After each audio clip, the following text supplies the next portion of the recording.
From beyond. कहानी की शुरुआत में हमें क्रोफोर्ड नाम के एक लड़के को दिखाया जाता है जो एडवर्ड नाम के साइंटिस्ट का असिस्टेंट होता है। इस दौरान वो किसी मशीन पर काम कर रहा होता है। इस मशीन को एडवर्ड ने बनाया था। फिर जब क्रोफोर्ड उस मशीन को ऑन करता है तो उसके आसपास अजीब तरह के क्रीचर दिखाई देने लगते हैं। इसे देखकर क्रोफोर्ड काफी हैरान होता है। तभी उनमें से एक क्रीचर उसे काट भी लेता है, जिससे वो बहुत ही ज्यादा डर जाता है और बड़ी मुश्किलों से उस मशीन को बंद करता है। इससे वो क्रीचर्स वहाँ से गायब हो जाते हैं। फिर क्रोफोर्ड साइंटिस्ट एडवर्ड के पास पहुंचता है और उसे बताता है कि रेजोनेटर मशीन काम करने लगी है, लेकिन एडवर्ड को उसकी बातों पर विश्वास नहीं होता। इसीलिए क्रोफोर्ड उसे चलकर देखने के लिए कहता है। फिर जैसे ही एडवर्ड उस मशीन को ऑन करता है, वहाँ पर फिर से वैसे ही लाइटें दिखने लगती हैं। तभी क्रोफोर्ड देखता है कि उस मशीन के कोड काफी अजीब तरह से बदल रहे हैं। इसीलिए वो एडवर्ड से उस मशीन को बंद करने के लिए कहता है, लेकिन वो इस चीज के लिए साफ इनकार कर देता है और कहता है कि मैं और देखना चाहता हूँ, क्योंकि ये मशीन मुझे वो चीजें दिखा सकती है जो मैंने कभी नहीं देखी। इधर हम देखते हैं कि इन सब लाइट्स और आवाजों की वजह से एडवर्ड की पड़ोसन बहुत ही ज्यादा गुस्सा हो जाती है और पुलिस को कॉल कर देती है। तभी उसका डॉग भागते हुए एडवर्ड के घर चला जाता है। इसीलिए उसका पीछा करते हुए वो भी एडवर्ड के घर पहुंच जाती है। उसी समय क्रोफोर्ड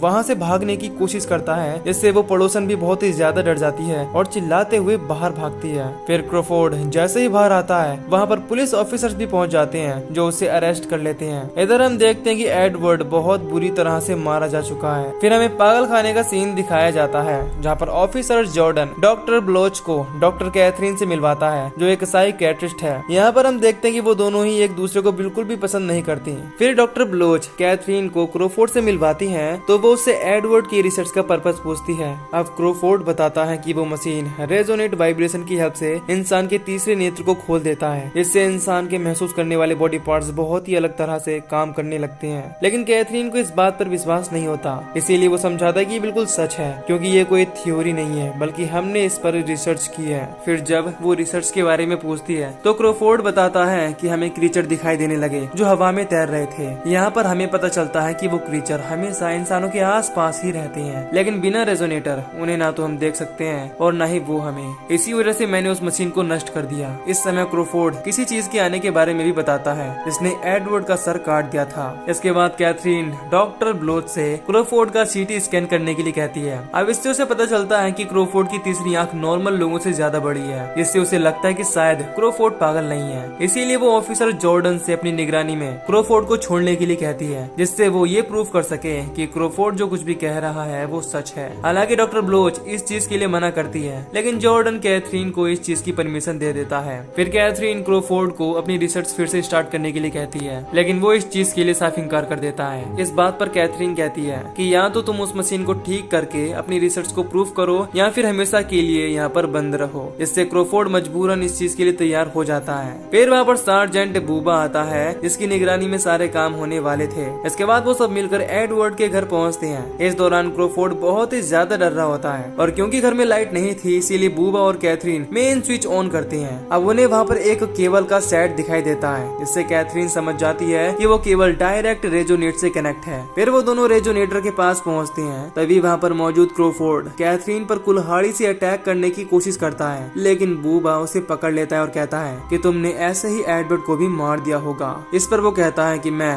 सिर्फ इस मशीन को तोड़ रहा था। फिर क्रोफोर्ड वापस से उस मशीन को ठीक करके स्टार्ट कर लेता है। इससे वापस से क्रीचर वहाँ पर दिखाई देने लगते हैं, और उनमें से एक क्रीचर बूबा को काट लेता है। फिर जैसे ही क्रोफोर्ड उस मशीन को ऑफ करने की कोशिश करता है, तभी उसे वहाँ पर एडवर्ड की आवाज सुनाई देती है, जो काफी अजीब दिख रहा था, और वो उससे कैथरीन को अपने पास लाने के लिए कहता है। इस दौरान उसे जिंदा देखकर सब लोग बहुत ही ज्यादा हैरान थे। इसके बाद एडवर्ड खुद के चेहरे को छूता है। वो बहुत ही अजीब बन गया था। फिर वो कहता है कि ये सिर्फ एक बॉडी है जो बदलती रहती है, लेकिन मेरा दिमाग हमेशा के लिए जिंदा है। इसके बाद उसकी बॉडी से एक बहुत ही खतरनाक क्रीचर बाहर निकलता है। इस दौरान बूबा उसे शूट करने की कोशिश करता है, लेकिन क्रोफोर्ड उस मशीन को बंद कर देता है। इससे एडवर्ड भी वहाँ से गायब हो जाता है। अगले सीन में हम देखते हैं कि बूबा और क्रोफोर्ड चाहते हैं कि अब वो लोग इस घर को छोड़कर वापस चलें, क्योंकि ये बात प्रूफ हो चुकी थी कि क्रोफोर्ड पागल नहीं है। लेकिन कैथरीन कहती है कि हमें उस मशीन को दोबारा चालू करना होगा। इस बात से वो दोनों बहुत ही ज्यादा हैरान होते हैं और उसे समझाने की कोशिश करते हैं कि अब इस चीज की कोई भी जरूरत नहीं है, लेकिन कैथरीन उनकी कोई भी बात नहीं सुनती। फिर हम देखते हैं कि कैथरीन अकेले ही उस मशीन के पास पहुंचती है और ऑन कर देती है। तभी क्रोफोर्ड को ये चीज महसूस हो जाती है, इसीलिए वो उसे रोकने के लिए मशीन के पास पहुंचता है। लेकिन जब वो कैथरीन से मशीन बंद करने के लिए कहता है तो वो इस चीज के लिए साफ इनकार कर देती है और क्रोफोर्ड को रोकने के लिए उसे किस करने लगती है। तभी वहाँ पर उन्हें एडवर्ड की आवाज सुनाई देती है जो इस दौरान बहुत ही भयानक लग रहा था, जैसे वो खुद भी एक क्रीचर में बदल गया हो। ये देखकर कैथरीन क्रोफोर्ड को मशीन का स्विच ऑफ करने के लिए कहती है, लेकिन एडवर्ड कैथरीन को पकड़ लेता है और क्रोफोर्ड से खुद को ज्वाइन करने के लिए कहता है। ये सुनकर क्रोफोर्ड मेन स्विच ऑफ करने के लिए फ्यूज की तरफ बढ़ता है, लेकिन तभी उसकी आवाज सुनकर बूबा भी उसके पीछे आता है और क्योंकि मशीन की रेडिएशन नीचे तक पहुंच रही थी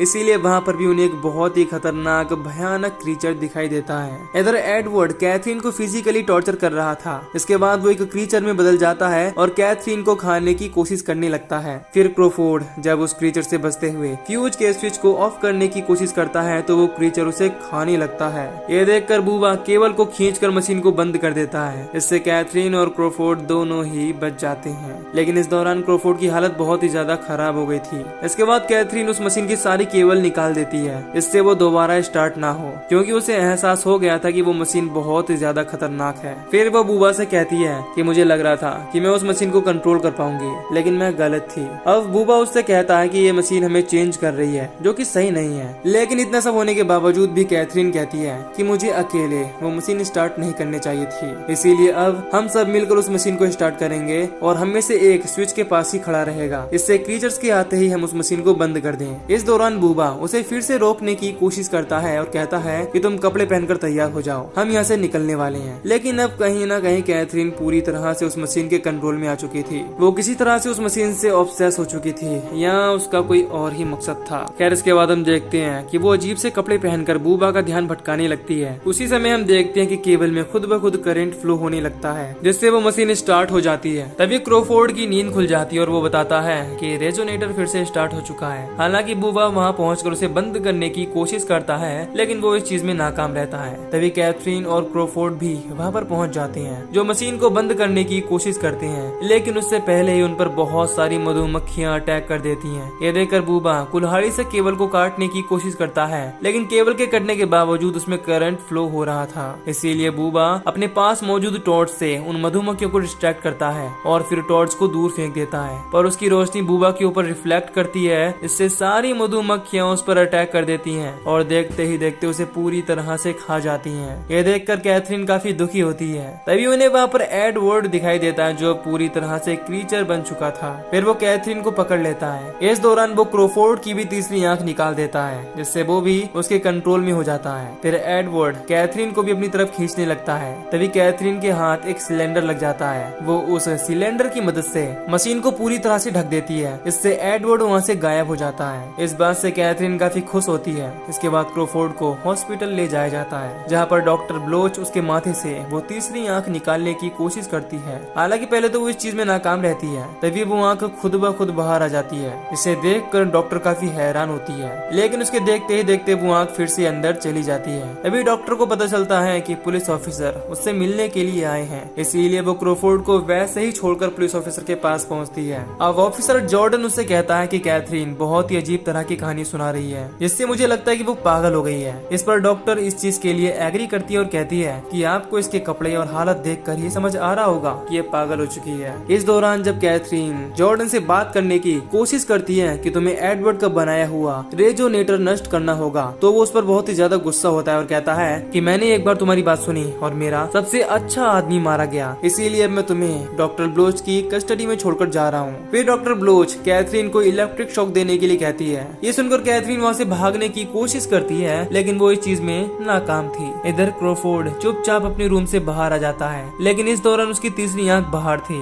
जिससे पता चलता है कि वो खुद के कंट्रोल में नहीं है। फिर जब डॉक्टर ब्लोच उसे ढूंढते हुए एक रूम में पहुंचती है, तो वहाँ पर उसे क्रोफोर्ड मिल जाता है, जो एक इंसान के दिमाग को बहुत बुरी तरह से खा रहा था। यह देखकर ब्लोच काफी हैरान होती है और कहती है कि इस चीज से तुम बहुत ज्यादा बीमार हो सकते हो। तभी क्रोफोर्ड को होश आता है और वो डॉक्टर से पूछता है कि मुझे क्या हो रहा है, लेकिन डॉक्टर को भी इस बारे में कोई जानकारी नहीं थी। तभी फिर से क्रोफोर्ड की तीसरी आंख निकल आती है, इसीलिए वो ब्लोच पर अटैक करके उसकी आंखों को नोच कर बाहर फेंक देता है और उसका बहुत ही बेरहमी से खून चूसने लगता है। इधर एक डॉक्टर जब कैथरीन को इलेक्ट्रिक शॉक देने की कोशिश करता है, तभी एक नर्स उसके पास पहुंचती है और बताती है कि हमें तुम्हारी जरूरत है, इसीलिए वो डॉक्टर कैथरीन को खोल रहा होता है। तभी कैथरीन उस पर अटैक करके बाहर आ जाती है। इसके बाद हम क्रोफोर्ड को देखते हैं, जो लगातार लोगों को एक एक करके बहुत ही बेरहमी से मारता हुआ एक एम्बुलेंस चोरी कर लेता है और हॉस्पिटल से बाहर निकल जाता है। इधर कैथरीन भी वापस एडवर्ड के घर पहुंचती है और उसमें बम लगाकर टाइमर सेट कर देती है, इससे वो मशीन और घर पूरी तरह से ब्लास्ट हो जाए। लेकिन इससे पहले कि वो घर से बाहर निकल पाती, वहाँ पर मौजूद क्रोफोर्ड उसे पकड़ लेता है और हथकड़ियों से बांध देता है। इस दौरान कैथरीन उसे समझाने की कोशिश करती है कि ये अगर पूरी तरह से ब्लास्ट होने वाला है, इसीलिए हमें यहाँ से निकलना होगा, लेकिन वो उसकी कोई भी बात नहीं सुन रहा होता। तभी मौका पाकर कैथरीन उसकी तीसरी आंख काट कर अलग कर देती है, लेकिन तब तक वो मशीन स्टार्ट हो जाती है। इससे वहाँ पर एडवर्ड पहुंच जाता है जो कैथरीन पर अटैक करने की कोशिश करता है, लेकिन क्रोफोर्ड उससे कहता है कि तुम ऐसा नहीं कर सकते, यहाँ तक कि तुम तो किसी से प्यार भी नहीं कर सकते। ये सुनकर एडवर्ड बहुत ही ज्यादा गुस्सा हो जाता है और क्रोफोर्ड का पीछा करने लगता है और उसे पकड़कर खा जाता है। इधर कैथरीन के पास वो क्रीचर पहुंच जाते हैं जो उसके हाथों की हथकड़ियों को काट देती हैं, क्योंकि अब उन्हें क्रोफोर्ड कंट्रोल कर रहा था। लेकिन जब वो क्रीचर कैथरीन पर अटैक करने की कोशिश करते हैं तो वो वहाँ पर एक पेपर जलाकर भाग जाती है। तभी एडवर्ड कैथरीन की तरफ बढ़ने लगता है, इससे वो वापस मशीन के पास पहुंच जाती है जहाँ एडवर्ड उसे पकड़ लेता है। लेकिन इससे पहले कि वो उसे नुकसान पहुंचा पाता, उसकी बॉडी को फाड़कर क्रोफोर्ड बाहर निकलने की कोशिश करने लगता है। वो कैथरीन को वहाँ से भागने के लिए कह रहा था, क्योंकि इस दौरान वो एडवर्ड को रोक रहा था, लेकिन शायद वो ज्यादा देर तक ऐसा नहीं कर पाता। फिर जब कैथरीन देखती है कि अब क्रोफोर्ड भी मारा जा चुका है तो वो खिड़की से कूद जाती है और तभी बम भी ब्लास्ट हो जाता है, इससे एडवर्ड भी मारा जाता है। तभी कैथरीन के पास एडवर्ड की पड़ोसन पहुंचती है, इससे कैथरीन बताती है कि उस क्रीचर ने क्रोफोर्ड को खा लिया। और इसी के साथ ये मूवी यहीं पर खत्म हो जाती है। तो दोस्तों, अगर आपको इस मूवी की एक्सप्लेनेशन पसंद आई हो तो वीडियो को लाइक और चैनल को सब्सक्राइब कर दीजिए। बाकी मैं मिलूंगा आपसे न्यू वीडियो में। Till then take care, love you, bye bye.